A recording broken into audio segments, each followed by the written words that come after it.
Foli kɛrɛnkɛrɛnnen o bɛ IATV filɛbaa jamakulu bɛɛ lajɛlen Mali kɔnɔ ani Mali kɔ kan. Ayo bisimila an ka bidon kibaru kɔnɔ. Ami an ka bidon kibaru daminɛ jamana kɔnɔ kibɛraw ye.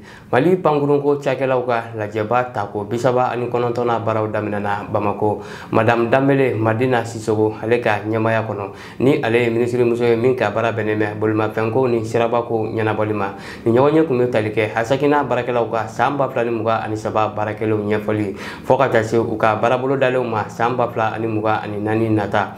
Madame Dambele Madina Sisoko y'a yira k'a fɔ a nimisi kɔni sɛbɛkɔrɔ wasara Hasakina cakɛlaw ka ni san 2023 baarakɛlaw na wa a b'a ɲini u fɛ u ka to o cogoya la. An bɛ taa ni jamana kɔkanko kibɛraw ye.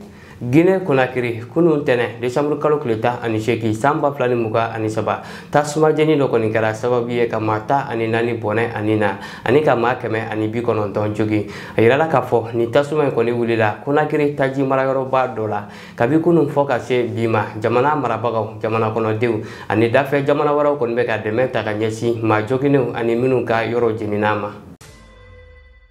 Kunnafoni nasira wɛrɛ fɛ an bɛ taa Wuranda jamana kɔnɔ kunun tɛnɛ décembre kalo tile 18 san 2023 Allemagne ka laboratoire biotech y'a yira k'a fɔ a bɛna boloci fura dilanyɔrɔ dɔ jɔ Wuranda jamana kɔnɔ ni a laɲini ye ka boloci fura ARNM kɔni sɔrɔli barika bonya farafinna jamanaw kɔnɔ. A yirala k'a fɔ ni baarayɔrɔ in jɔli musaka bɛ t'i jɔ $100 miliyɔn 150 bonyanko ma wa a bɛna kɛ sababu ye Wuranda jamana ka ni boloci fura in kɔni tila farafinna jamanaw ka fara ɲɔgɔn kan tɔnba Union Africaine jamana 55 jamanaw ni ɲɔgɔn cɛ. Ami an ka bidon kibaru kuncɛ ni Uganda jamana kɔnɔna ye. Bi tarata décembre kalo tile 19 san 2023 Uganda surasiw y'a yira k'a fɔ binkani wale dɔ kɛra sababu ye ka maa 10 bɔnɛ ani na ADF kɛlɛkɛcɛw fɛ ni olu ni État islamique maaw bolo bɛ ɲɔgɔn bolo. Uganda tilebi yanfan fɛ Kamwenge mara la. Ni kibaru damadama ninnu bɛ dan sigi an ka bidon kibaru la aw ni ce aw ka ɲamadali la Ala k'an bɛn diɲɛ waati wɛrɛ.